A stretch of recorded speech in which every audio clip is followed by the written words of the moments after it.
É nóis. Hoje é parte 2. Né? Deixa eu dar uma explicação, fazer uma explicação. Eu tinha selecionado uma outra música para começar a nossa reunião. Mas, cadê a moça? Que moça? A Mari. Ela pediu a música e eu não vou na lojinha. A Mari que fez o pedido. Vou puxar ela. Vou tentar porque eu pedi o pedido da Mari.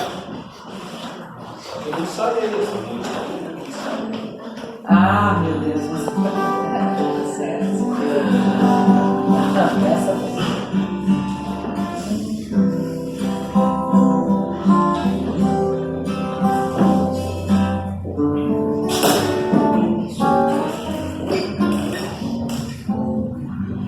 Falei para mim só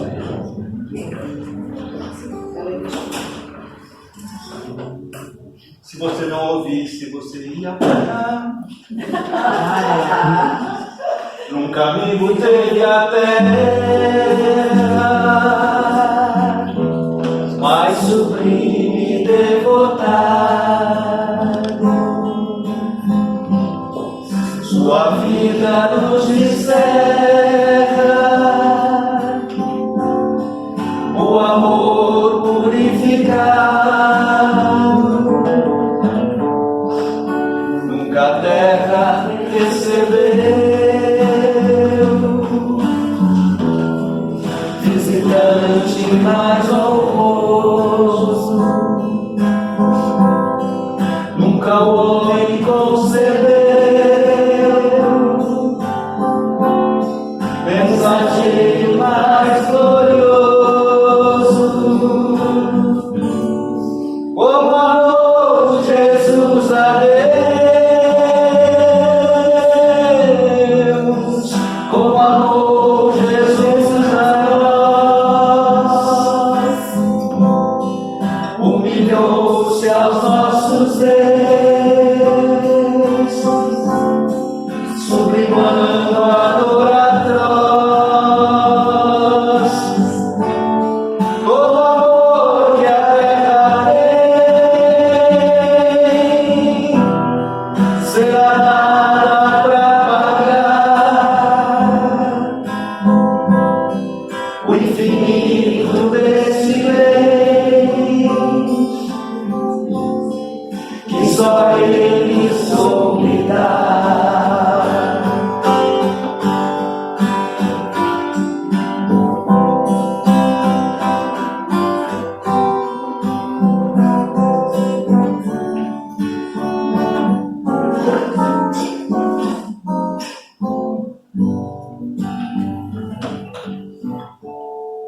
Benfeitor de nossas almas,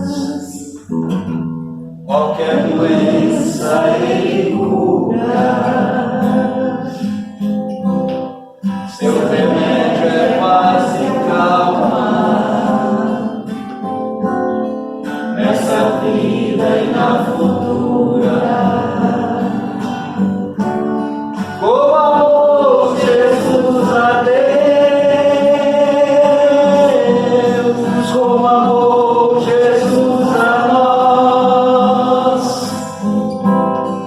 humilhou-se aos nossos erros,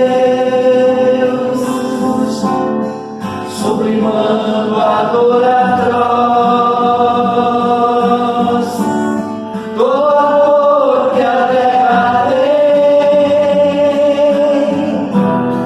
será nada pra pagar o infinito deste bem que só Ele soube dar.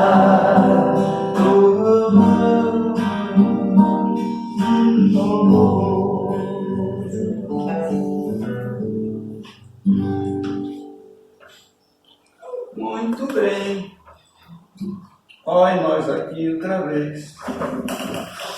Boa noite. Boa noite. Tudo bom? Tudo. Tudo que está bom daqui para frente vai ficar melhor. Tá? E aquilo que não está tão bom ainda, a tendência é ser remediado. Porque a partir do momento que nós entramos nessa casa de oração, nós estamos sob os cuidados dos mensageiros do Cristo. Cada um de nós está recebendo, nesses instantes que nós estamos aqui, a atenção dos benfeitores espirituais, que haverão de atender às nossas necessidades físicas e espirituais, se nós estivermos em sintonia com o plano elevado do pensamento dos espíritos superiores. Então vamos procurar nos próximos minutos fazer um esforço de concentração para que a gente possa ser digno de todas essas bênçãos que nós estamos recebendo aqui essa noite. Tá? Como o Arino falou, nós temos feito algumas conversas nos últimos meses para provocar, induzir, sugerir reflexões para que cada um de nós possa buscar as suas próprias conclusões, os seus próprios entendimentos, seu próprio entendimento. Meu filho vai entrar? Foi. Para a gente poder responder essa pergunta, como ser fiel a Deus. E nós temos nos utilizado do livro Boa Nova, psicografado por Chico Xavier, onde o autor espiritual, Humberto de Campos, nos apresenta uma série de narrativas, de diálogos particulares que teriam acontecido entre Jesus e os apóstolos. No mês passado, nós começamos o estudo do capítulo 7, intitulado A Luta contra o Mal, onde a gente tentou estabelecer a relação direta, né, entre o conceito de que a luta contra o mal não é uma luta nossa contra os males da sociedade, mas é uma luta individual, de cada um de nós contra as suas próprias más tendências, contra as suas próprias imperfeições. Porque são as nossas imperfeições, as nossas más tendências que nos colocam em sintonia com os males que graçam na sociedade. E hoje, portanto, é a parte 2. Nós vamos dar continuidade a essa conversa, partindo desse entendimento, que a nossa indisciplina mental nos coloca em sintonia com as ondas de pensamentos de desequilíbrio, de vícios, dos maus hábitos, de todos os desregramentos possíveis. E, obviamente, nos coloca suscetíveis de sermos mal influenciados ou influenciados pelo mal. E uma das principais consequências negativas dessa predisposição de receber influência pelo mal é a obsessão espiritual, como nós falamos no mês passado. Tá? De um modo geral, uma pergunta genérica que nós vamos tentar responder é essa daqui. Por que Deus permite que os maus influenciem os bons? Porque a gente tem vontade de se melhorar, não tem? Mas vira e mexe aparece alguém que dá uma cutucadinha e faz a gente descambar, a gente se desequilibrar. Então, basicamente, é essa pergunta que nós vamos, de um modo geral, buscar responder. E está fundamentada num questionamento íntimo do apóstolo Tadeu, que, segundo nos narra Humberto de Campos, intimamente ele se perguntava por que o mestre não transmitia automaticamente o poder de expulsar os demônios malfazejos para dominar os adversários da causa divina? Porque nos trabalhos diários que os apóstolos desenvolviam com Jesus, o que mais chamava a atenção dos discípulos era o atendimento aos obsidiados, aos sofredores que estavam sendo vítimas de uma obsessão. E Jesus chegava, impunha a sua condição de ascendência, de autoridade, e o obsessor se retirava. Quando Jesus se afastava, os discípulos iam tentar fazer a mesma coisa. Eles imitavam a postura de autoridade, a imposição de voz que poderia se corresponder à ascendência moral. E os espíritos... Fazer assim para ele. Ó, para você. E Tadeu não entendia. O que ele queria, o que ele desejava, era que Jesus transmitisse de uma forma rápida. Qual era o segredo? Para que ele se aproximasse dos espíritos malfazejos e os espíritos se arrependessem e saíssem de perto. No fundo, é um pensamento, é um sentimento comum a muitas das pessoas que procuram o espiritismo. para se afastar das suas dificuldades, para resolver os seus problemas, para sanar as suas dores. Muita gente se pergunta por que a casa espírita não consegue transmitir rapidamente o poder de expulsar os espíritos malfazejos para dominar os adversários da causa divina. Porque, de um modo geral, de forma irrefletida, a maioria de nós acha que a causa do nosso infortúnio está no outro. Sempre tem alguém para a gente responsabilizar pelos problemas, pelas dificuldades que a gente está passando no momento. E quando não acha nenhum encarnado, é encosto. É um mau espírito que está influenciando. E as pessoas falam, mas já faz 6 meses que eu estou lá no encontro fraterno. E a minha dificuldade continua. E os meus problemas não foram resolvidos. E a minha doença agravou. Esse centro não funciona. Vou para outro. Depois dos 10 centros, volta para a religião antiga que tinha, ou então vai ser evangélico, ou vai ser muçulmano, ou vai ser lá. Como se a causa estivesse fora de nós. Tá? Nós não vamos tentar responder essa questão, mas nós vamos fixar a nossa atenção nessa expressão: expulsar os espíritos que querem nos fazer mal. É uma tendência instintiva em todos nós. Querer expulsar da nossa vida todos os espíritos, encarnados ou desencarnados, que a gente acredita serem responsáveis pelo mal que nos aflige. É instintivo. Eu quero afastar da minha vida todos aqueles que pensam e agem diferentemente do que eu penso e ajo, que agem e pensam de uma maneira diferente daquilo que eu acredito ser verdade ou ser o correto a ser feito. É um procedimento, é uma impulsividade de comportamento que nós temos de um modo geral. E alguns de nós, depois de frequentarem algumas semanas, alguns meses, alguns anos, algumas décadas a casa espírita, já falaram, não, eu já não desejo mais expulsar os maus espíritos.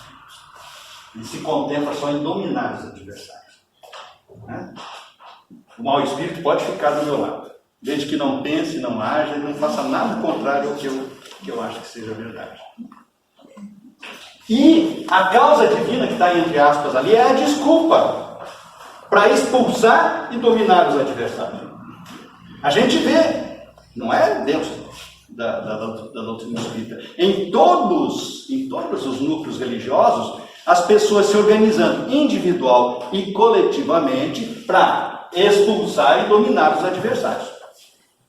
Mas nós vemos isso nos outros grupos das nossas atividades também. A gente não vê isso no grupo familiar? Ou na família de vocês não acontece isso, só na minha? Que as pessoas se organizam individual e coletivamente para expulsar do grupo familiar ou dominar aqueles que pensam ou agem de maneira diferente. Não acontece no ambiente de trabalho? Acontece. Então, esse tipo de comportamento está dentro do contexto das predisposições instintivas que os espíritos nos orientam, nos alertam contra, lá na questão 845 do Livro dos Espíritos.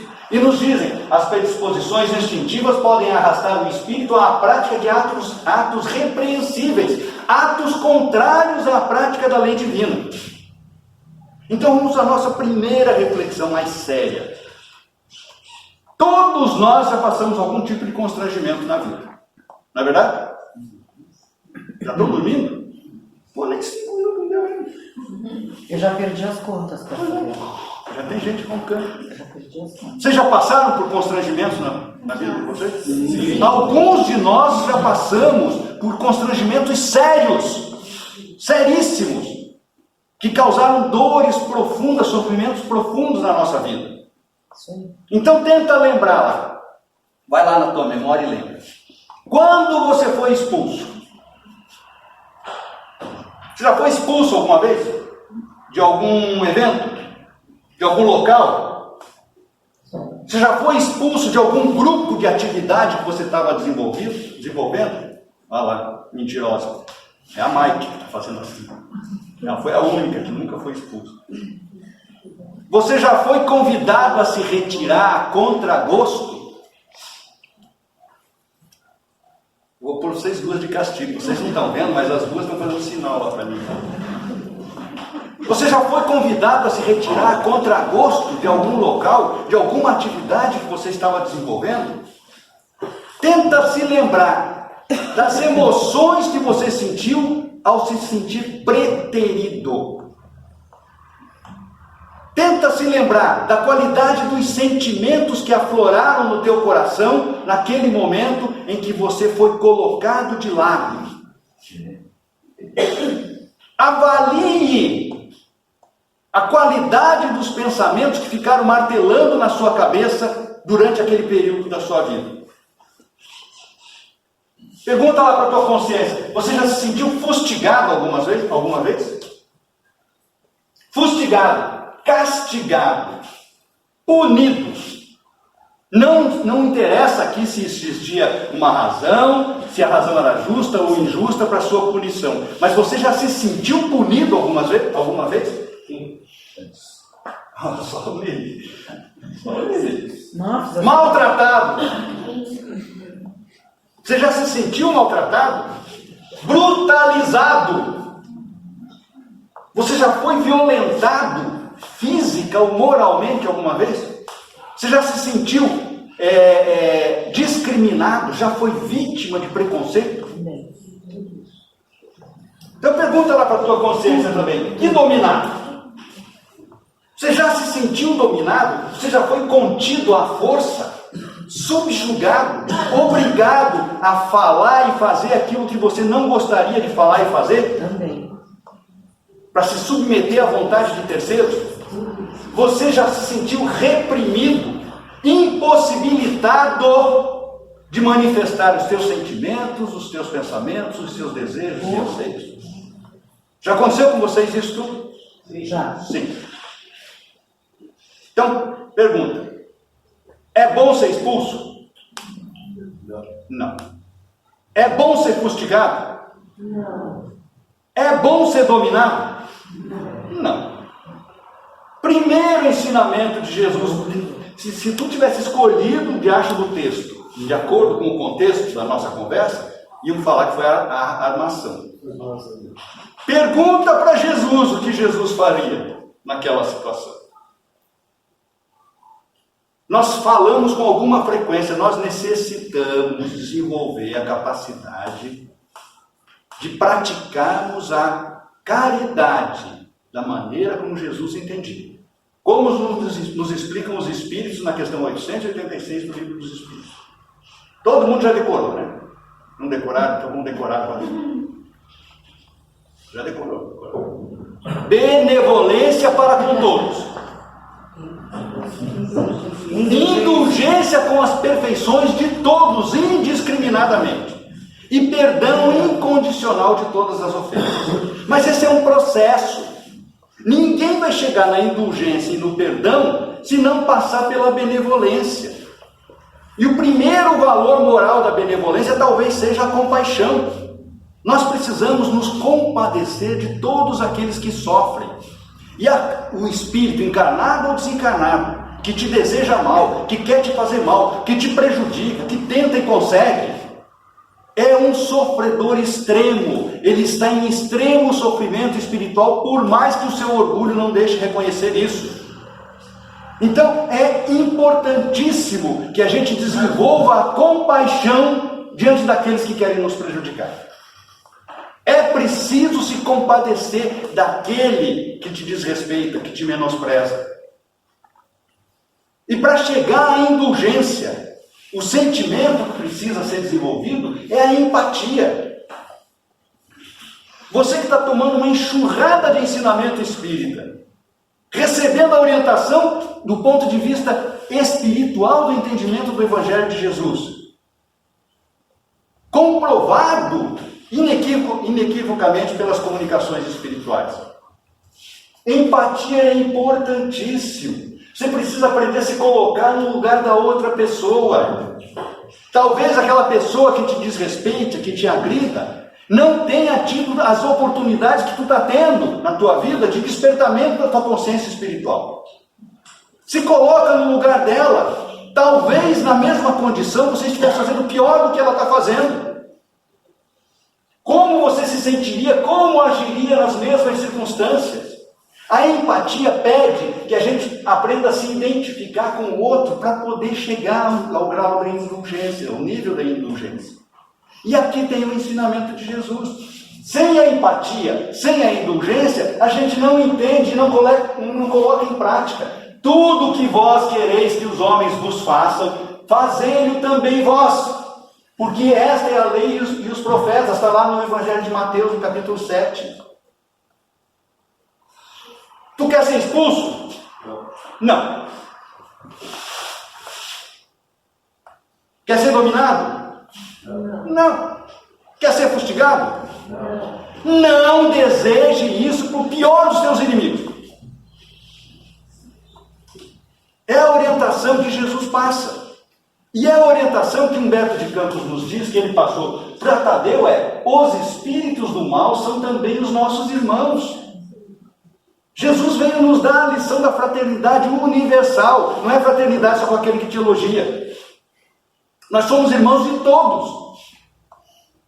E diz: o discípulo do Evangelho não combate o seu irmão, como Deus nunca entra em luta com seus filhos. Então não pense em expulsar e em dominar aquele que se considera seu adversário. Agora, alguns de nós ainda ficam presos às coisas óbvias. E a gente fala, o espírita não pode se deixar iludir pelo óbvio. Não se deixe enganar pela forma. Não se deixe levar, pelas aparências. Então, quem fica prestando atenção só na forma, pode fazer a seguinte pergunta: então nós devemos deixar os espíritos obsessores e malfazejos livres para agir. Mas não é isso que Jesus está ensinando. O que Jesus está ensinando e que Humberto de Campos está dizendo para cada um de nós é o seguinte: modifiques o teu ímpeto de expulsar e dominar todo aquele que age ou pensa diferente de ti. Porque se vale para o maldoso, vale para qualquer um que pensa um pouquinho diferente de você no dia a dia. Quantas dissensões, quantas discussões. Com os casais não acontece isso? Opinião diferente às vezes não faz o negócio virar. Modifique o ímpeto de modificar o outro. O que eles estão nos dizendo é que existe uma relação entre liberdade de pensar e desregramento. E não é uma questão de sinônimo. Liberdade de pensar não é sinônimo de desregramento. Por isso a importância de participar dos grupos de estudos sistematizados da doutrina espírita. Quando a gente senta para estudar as leis morais, a gente começa a ter um entendimento diferenciado desse contexto. Está lá, nas leis morais, questão 840. Kardec perguntou aos espíritos superiores: será atentar contra a liberdade de consciência por óbices a crenças capazes de causar perturbações à sociedade? Antes da gente entender a resposta, vamos entender a pergunta. Tá? Mas a palavra crenças não se refere aqui a religiões. Até porque a luta contra o mal não é uma disputa entre religiões. Para ver qual é que é dotada da maior contingente de verdade. Não tem nada a ver com luta entre as religiões. A palavra crença, ela se refere a um processo mental de convicção em alguma coisa. Então, existem muitas pessoas da mesma religião que têm convicções diferentes. Não está cheio de exemplos assim? Está cheio de exemplos assim. Então, a convicção determina comportamentos e atitudes características da convicção.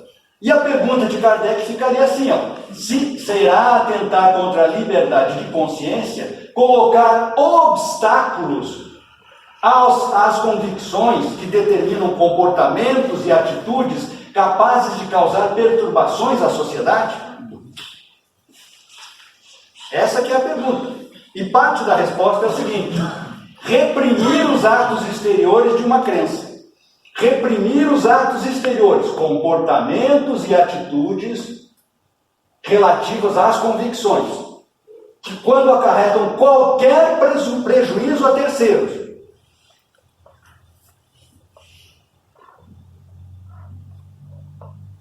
O que é qualquer prejuízo?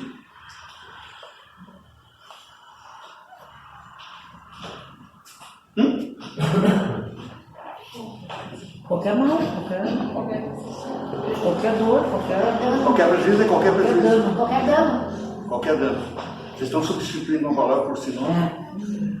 Prejuízo qualquer.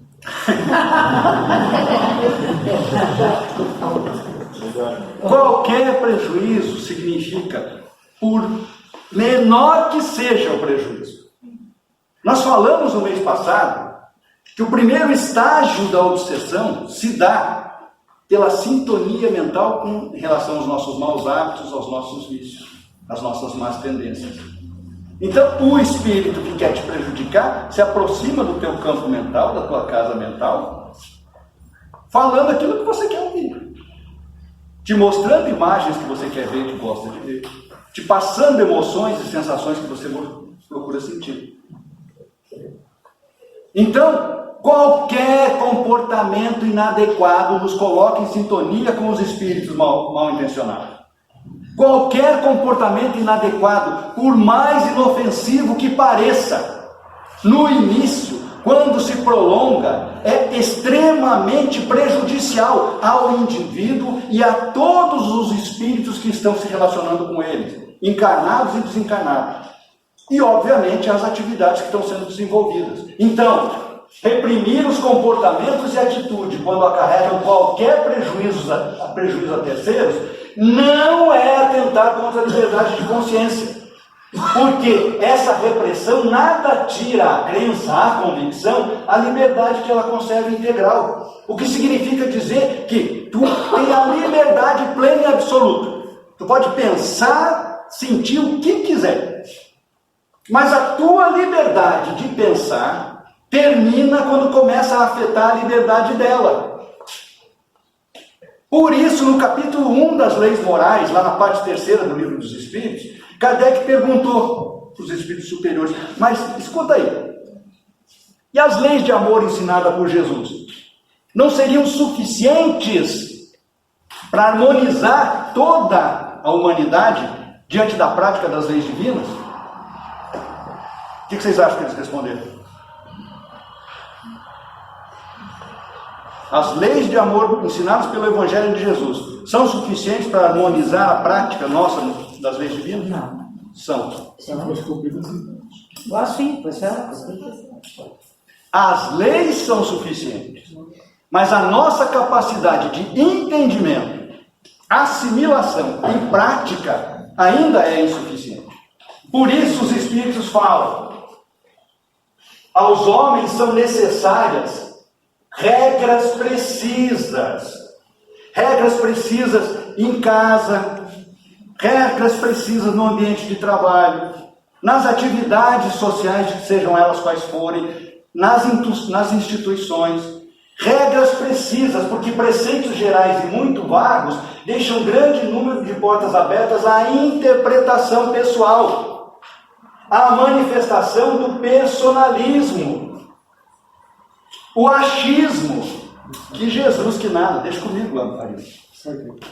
Sabe o que é?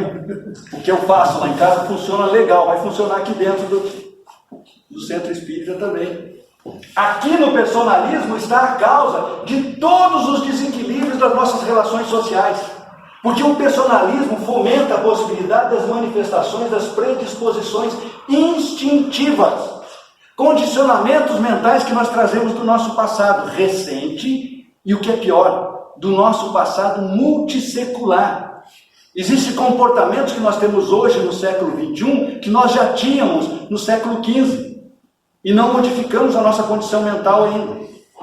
Então, além de regras precisas nas instituições e nas nossas atividades sociais, nós espíritas precisamos implementar disciplinas, autodisciplinas, para que a gente aprenda a respeitar as instituições, para que a gente aprenda a respeitar a instituição do próximo, a capacidade de pensar, de agir, de decidir, de sentir das pessoas que estão em volta de nós, porque senão a gente não consegue viver em sociedade.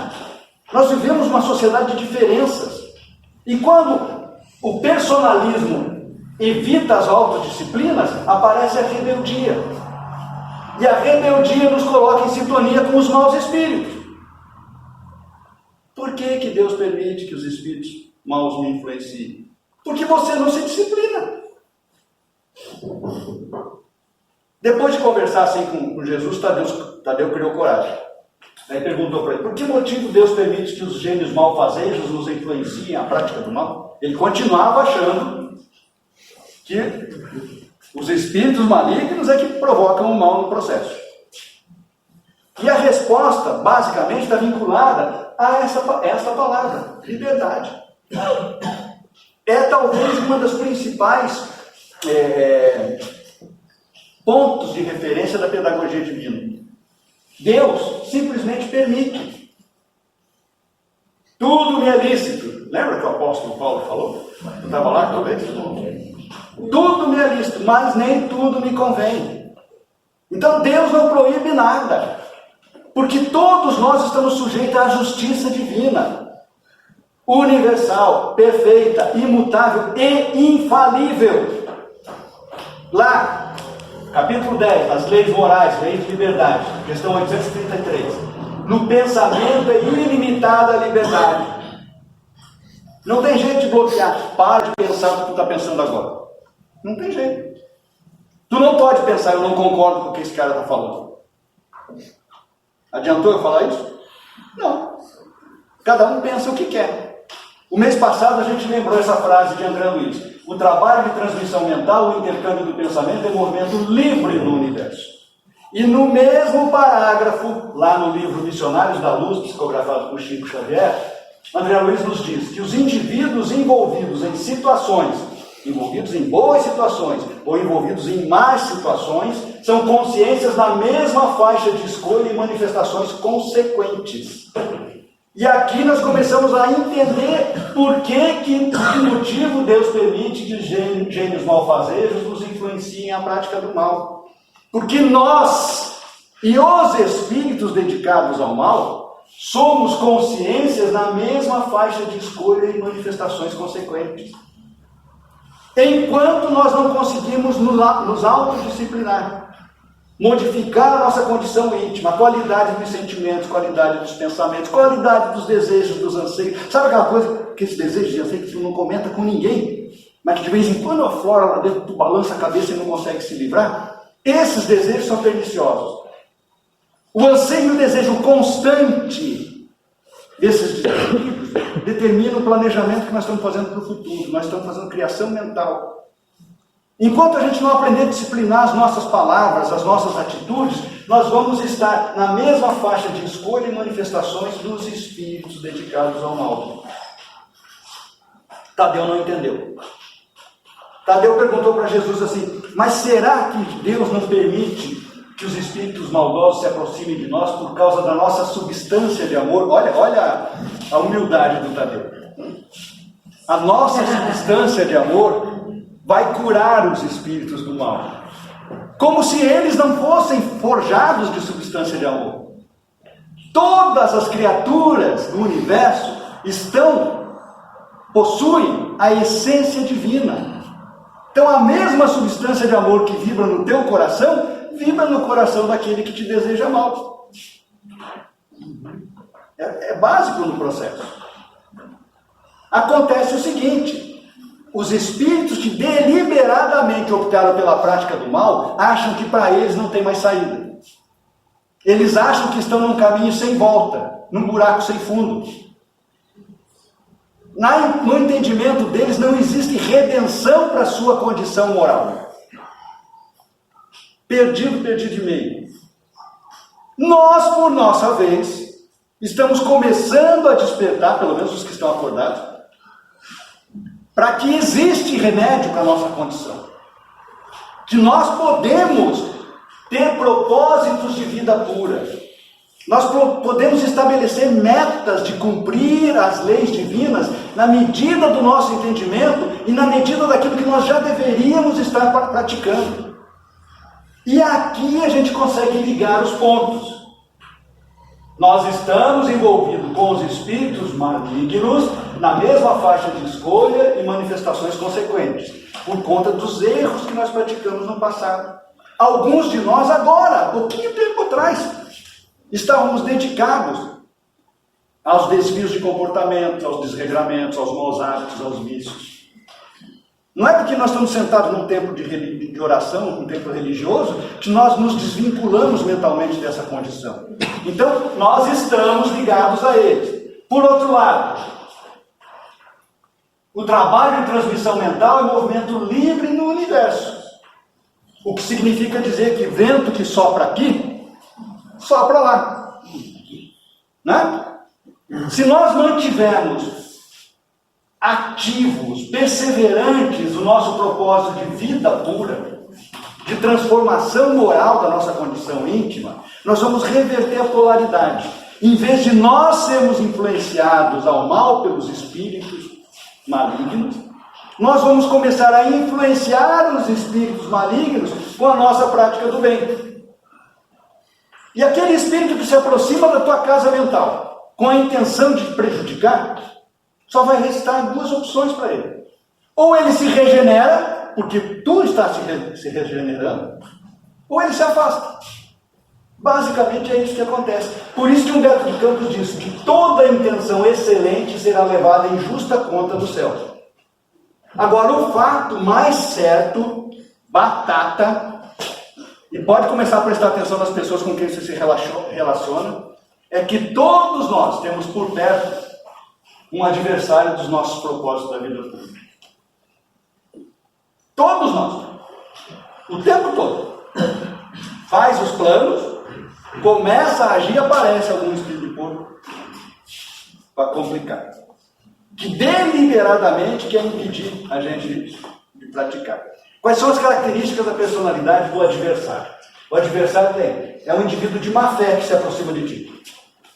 Mal intencionado. Ele é escarninho. Sabe o que é escarninho? Já falei, vai estudar espiritismo, tem um dicionário por perto. Mas eu já coloquei ali. O escarninho é aquele cara que é zombeteiro, aquele cara que te menospreza, que despreza a tua condição, mas não sai de perto para ver se tira proveito dos louros, das tuas conquistas, sejam elas quais forem. Mais do que isso, quando ele não consegue tirar proveito pessoal, ele se transforma em maledicente, intrigueiro, vingativo. O adversário é também ocioso, preguiçoso. Ele se aproxima para tirar proveito de ti. Deixa que tu trabalhe e depois, na hora de aparecer na foto, aparecem os dois juntos. Né? Mais do que ocioso físico, é um ocioso mental.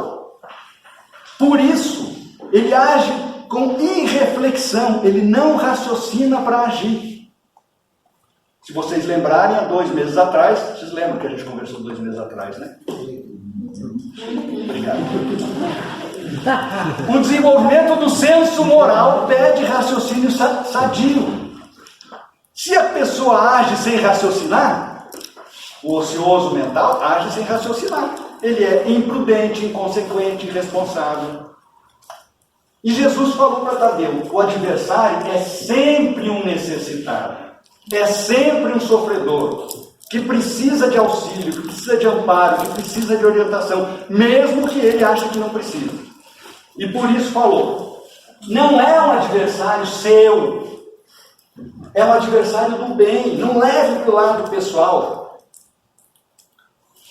Jesus disse para Tadeu, embora não o tenha convocado para o banquete da Boa Nova, convidando somente os aflitos, os simples e os de boa vontade, e daí alguém pode perguntar, mas o adversário do bem não sofre aflições? Sofre, e sofre bastante, só que ele não é simples e muito menos de boa vontade, porque ele é movido pelo orgulho e pelo egoísmo. Tá? Então, Jesus disse, apesar de não tê-lo convocado, nunca lhe fechei as portas do coração, comparando a sua vinda a uma oportunidade de trabalho de que Deus nos julga dignos. E é isso que nós precisamos entender. Todo aquele adversário do bem que se apresenta junto de nós, na família, sabe aquele parente encardido? Olha como tem gente que sabe. Mas é verdade. Aquele companheiro de trabalho, aquela pessoa que vem participar das atividades sociais em que você está inserido e que se apresenta nessa condição de adversário do bem, Deus nos julga dignos de vivermos as experiências juntos, para que a nossa substância de amor se manifeste e a gente dê comprovação prática de que eu estou aprendendo, eu estou fazendo os esforços necessários para me transformar intimamente, e ao mesmo tempo dando uma dica para o cara: tu também podes. Então é importantíssimo entender isso. O adversário do bem é sempre o necessitado, é uma oportunidade de trabalho na nossa vida, e Jesus falou para Tadeu: abraça sempre o teu irmão, mesmo que seja de má fé, maledicente, intrigueiro, vingativo, ocioso.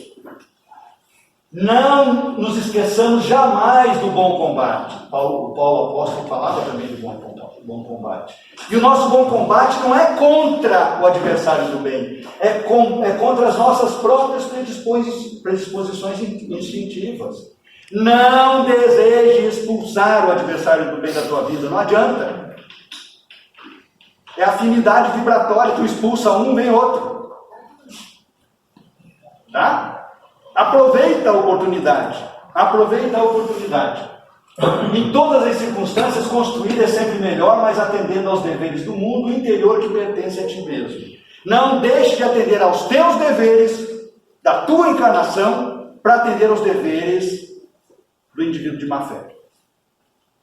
A responsabilidade de atender ou não aos deveres dele é dele, a cada um segundo as suas obras. Tá? Senhor, perguntou o Tadeu. O Tadeu era, sabe, aquele chato que fica aí. Não, mas eu quero saber. Paciência, né, que Jesus Jesus tinha. E Jesus não reclamava. Meu Deus, eu queria dizer. Nem em off. Pois é. Que a gente às vezes está fazendo carinho de meu irmão, tira aquele chato daqui. Jesus não fazia isso, não. Senhor, de quem necessitarei para afastar as entidades da sombra quando o seu império se estabeleça nas almas? Muita gente vem para a casa espírita perguntando também. Será que a casa espírita não tem um trabalho? Eu coloquei entre aspas. Sabe? Porque alguém já liga com mandinga, com alguma coisa assim, para afastar as entidades da sombra e impedir que o seu domínio se estabeleça nas almas? É claro que tem, está acontecendo agora, nesse exato momento. Os templos religiosos, onde a boa-fé prevalece, não interessa o voto, são protegidos por uma cúpula energética. Os espíritos dedicados ao mal, deliberadamente malignos, não entram. Então, cada um de nós entrou e os obsessores ficaram lá fora. Olhando no relógio, porque esse cara fala, hein? Marcando o tempo. Aguentando, esperando, sabe? Não tem pressa. Não tem pressa. E Jesus alertou contra esse fato. Está lá no Evangelho de Lucas. Mas antes vamos responder uma pergunta. Algum contendor da terra convence-se tão só pela força das palavras do mundo? O que vocês acham? Não. Não. 2. Não. Olha a notícia ruim. Palestra espírita não muda ninguém. Não afasta mal espírito.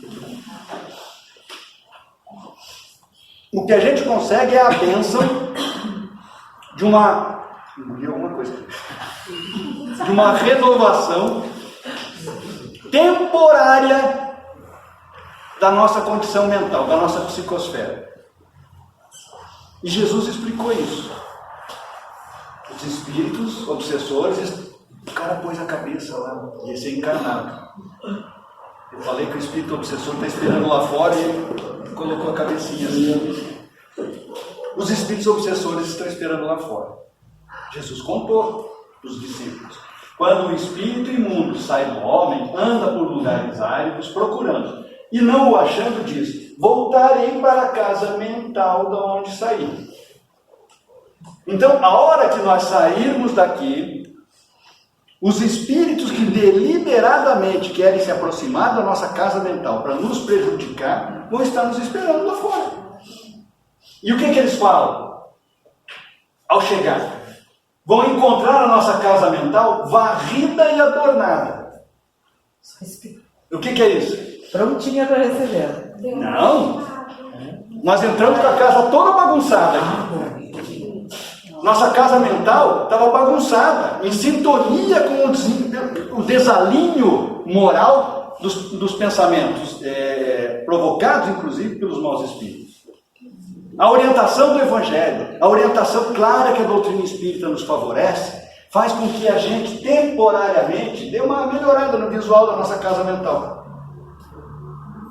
A nossa casa mental recebeu uma faxina vibratória nesses minutos que nós estamos aqui.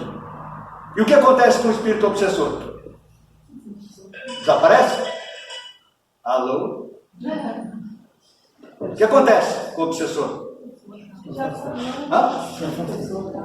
Se afasta. Mas ele chegou e encontrou. Daí ele vai falar, o Gerson se modificou, não quero mais saber do Gerson. É isso que ele vai falar? Não, você já de novo. Ele vai dar umas voltinhas de novo. Olha o que Jesus falou que ele faz. Vai e leva mais 7 piores do que ele. Entra, habita a casa mental do indivíduo de novo, e o último estado daquele homem fica sendo pior do que o primeiro. É covardia. Então não deixe que as palavras da doutrina espírita, do Evangelho, as palavras de orientação, de elevação e soerguimento moral, sejam apenas enfeite do teu campo mental.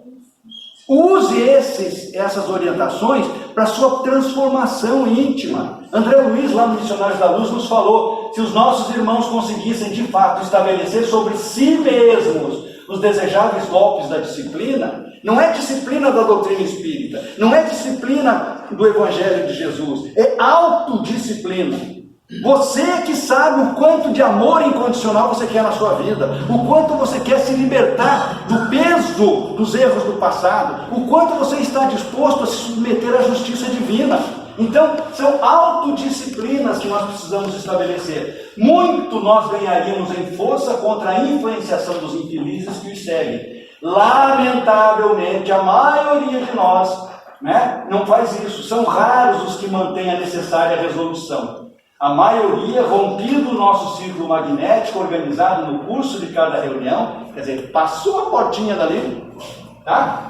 Esquece as bênçãos recebidas e volta-se novamente para as mesmas condições deploráveis. Condições mentais, sentimentos desequilibrados, pensamentos de baixa intensidade, desejos inconfessáveis, palavras descuidadas, vomita as palavras, com perdão da palavra, atitudes impensadas, tá? As mesmas situações de horas antes e se volta subjugada aos espíritos vampiros, remitentes e cruéis. Voltam instintivamente ao instinto, ao condicionamento instintivo, tá? Aos braços das entidades ignorantes que nos exploram. Isso aqui é complicado. Precisa de disciplina, precisa de perseverança, precisa de vontade sincera de renovação. Afastar as entidades da sombra. Tem duas linhas de raciocínio que nós precisamos pensar a esse respeito. Primeiro, é você tirar da tua vida aqueles indivíduos que deliberadamente querem te fazer mal. Isso é uma visão egoísta. Vem aqui para que Jesus afaste de mim os espíritos com os quais eu entro em sintonia mental. A segunda visão é afastar a sombra das entidades dedicadas ao mal. Porque elas estão cegas, elas estão nas trevas. Um dos objetivos dos discípulos do Evangelho é esclarecer o próximo, principalmente os sofredores, através do exemplo. Então, entendendo que as forças das palavras não modificam ninguém, tu tem que parar de dar lição de moral. Não adianta dar de dedo, não adianta dar sermão, tá? Quando Tadeu perguntou: Senhor, de que necessitarei para afastar as entidades da sombra? Quando o Senhor me pede que se estabeleça nas almas, Jesus respondeu: necessitas da edificação do reino no âmago do teu espírito, sendo este o objetivo da tua vida. Já ouviram falar no Brilha a Vossa Luz? Deixe que a tua essência divina se manifeste através dos teus exemplos, tá? A luz ilumina dispensando longos discursos, não precisa palestra de 1 hora. para isso. Chegou perto, já iluminou. Já transmite as energias benfazejas. Capacita-te de que ninguém pode dar aquilo que ainda não possua no coração. Vai, trabalha sem cessar, sem esmorecer, sem desistir, pela tua grande vitória. Zela por ti e ama teu próximo, sem olvidares que Deus cuida de todos. Quando Jesus terminou de falar isso, os outros discípulos que chegaram para escutar a conversa, todos compreenderam que não basta ensinar o caminho da verdade e do bem aos espíritos perturbados e malfazejos. É muito importante e indispensável que cada um de nós aprenda a edificar a fortaleza luminosa e sagrada do reino de Deus dentro de nós mesmos. E a pergunta final é justamente essa. Será que nós compreendemos que não adianta ensinar o caminho da verdade e do bem aos espíritos perturbados e malfazejos? Será que nós chegamos à conclusão de que estamos aptos de exercer a transformação íntima, para que a nossa transformação íntima auxilie os espíritos mal intencionados a se modificar também? Ou vamos continuar buscando médiuns fortes para mudar a nossa vida? Jesus, mude a minha vida. A gente precisa pensar a respeito disso. Então, que Jesus nos ilumine, que a gente possa ter tirado algum proveito desses raciocínios aí, tá? Vai ser fácil por aqui. O Aline vai falar. Mas, pessoal, nesse sábado agora, aqueles que não sabem, a nossa casa oferece um trabalho de assistência espiritual aos animais também. Então, quem tem animais em casa, seja lá cachorro, gato, coelho, Pulga? Não. cavalo, é difícil de entrar para ele mesmo. Pulguinha merece, não. Bom, então esse sábado tem o atendimento, tá? E para aquelas pessoas que não podem trazer o animal e querem uma irradiação, a gente pede que entre pelo site e ali faça a inscrição, que ali tem toda a orientação para que as pessoas façam certinho, botem endereço, digam qual é o problema do animal, ok? Então esse sábado... O horário desse Não entendi. horário, Sábado às 9h30. A primeira vez é sempre bom chegar um pouquinho antes para conversar e explicar direitinho o que está ocorrendo com esse espírito encarnado no corpo pequeno. Nós vamos ter agora o passe coletivo, que o Gildo vai fazer, para a gente começar a fazer a nossa faxina mental, para a gente sair daqui limpinho, né? E aqueles que estão em tratamento no P2 depois entram ali na fila, ok?